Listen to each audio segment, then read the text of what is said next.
ఉంది. ఎక్కడో కాదు, మన తెలుగు రాష్ట్రంలోనే. ఈ చెట్టును చూస్తేనే అందరూ ఉచ్చపోసేస్తున్నారు. అందుకే ఆ చెట్టు దరిదాపుల్లో కూడా చాలా మంది వెళ్లరు, ఎవరూ సాహసించరు కూడా. తెలంగాణ రాష్ట్రం నల్గొండ జిల్లాలోని దట్టమైన అడవి ప్రాంతంలో ఒక మర్రి చెట్టులా ఉండే ఓ పెద్ద చెట్టు ఉంది. అడవి అంటే సాధారణంగా క్రూర జంతువులు, అరుపులు, పక్షుల కిలకిల రాగాలు ఎక్కువగా ఉంటాయి. కానీ ఈ అడవిలో మాత్రం ఎలాంటి అరుపులు, పక్షులు, అల్లర్లు లేకుండా నిర్మానుష్యంగా, నిశ్శబ్దంగా ఉంటుంది. అలాంటి ప్రదేశంలో ఈ చెట్టు ఉంది. ఈ చెట్టును చూస్తే ఒక్కసారిగా ఒళ్ళు జలతరించక మానదు. ఒకవేళ ఎవరైనా ఈ చెట్టును ముట్టుకోవడానికి సాహసించారనుకోండి, వారి భయం వారి మనసుకు తాకి అక్కడి నుంచి ఎక్కడికి వెళ్ళినా సరే అదే గుర్తొస్తూ వారి మనసును తొలుస్తూ ఉంటుంది. ఇక వారికి ఆ రోజు నిద్ర కూడా పట్టదు. ఏమిటి, చెట్టును ముట్టుకోవడానికే అంత భయమా? అదేమైనా దయ్యాల చెట్టా? అసలు ఆ చెట్టు నిజమైనదేనా? దీన్ని ఎవరో ఇలా తయారు చేశారా అనేది చాలా మంది అనుమానాలు.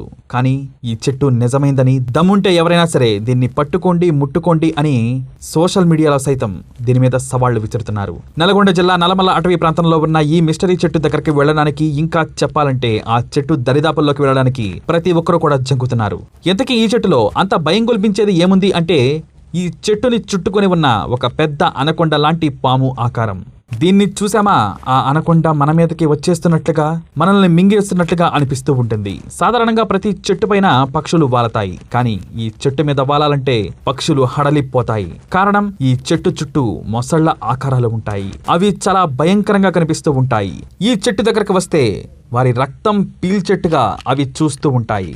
అంతేకాదు, ఆ చెట్టు పైన మనం ఎక్కడా చూడనటువంటి ఆకారంలో ఉండే తేళ్లు, పెద్ద పెద్ద బల్లులు, విచిత్రమైన కోతులు కూడా, అలాగే డైనోసార్లతో పాటు భీకర జంతువుల చిత్రాలు ఈ చెట్టు పైన ఉంటాయి. మరి ఈ చెట్టు ఆకారాలన్నీ ఎక్కడికి ఎలా వచ్చాయి? ఎవరైనా వీటిని చెక్కారా అంటే మీరు పప్పులో కాలేసినట్టే. ఇవి ఎవ్వరూ చెక్కినవి కాదు. ఈ చెట్టు పెరుగుతున్న కొద్దీ ఆ చెట్టుపై భయంకర జంతువుల ఆకారాలు కూడా మరింతగా పెరుగుతూ చూసేవాళ్ళని భయభ్రాంతులకు గురిచేస్తూ వారి వెన్నులో వణుకు పెట్టిస్తున్నాయి. ఇది దానంతటా అది సహజంగా సంతరించుకున్న విచిత్రం. మరి ఇలా ఈ ఆకారాల్లోకి ఆ చెట్టు ఎందుకు వచ్చిందో, ఎలా వచ్చిందో మాత్రం ఇప్పటికీ అంతు చిక్కని మిస్టరీయే. మరి మీలో ఎవరైనా సరే చెట్టును పట్టుకోవడానికి ధైర్యం చేయలేకపోయినా కనీసం ఈ చెట్టుని చూడడానికైతే మాత్రం తప్పకుండా వెళ్ళండి. ఈ చెట్టు ప్రపంచ మిస్టరీల్లో సైతం మిగిలిపోయి ఉంది. మరి మీరేమైనా ఛేదిస్తారేమో, ఒక్కసారి వెళ్ళిరండి. ఈ వీడియో మీకు నచ్చినట్లయితే లైక్ చేయండి, షేర్ చేయండి. ఇలాంటి మరిన్ని వీడియోస్ కోసం మా ఛానల్ని సబ్స్క్రైబ్ చేసుకోండి.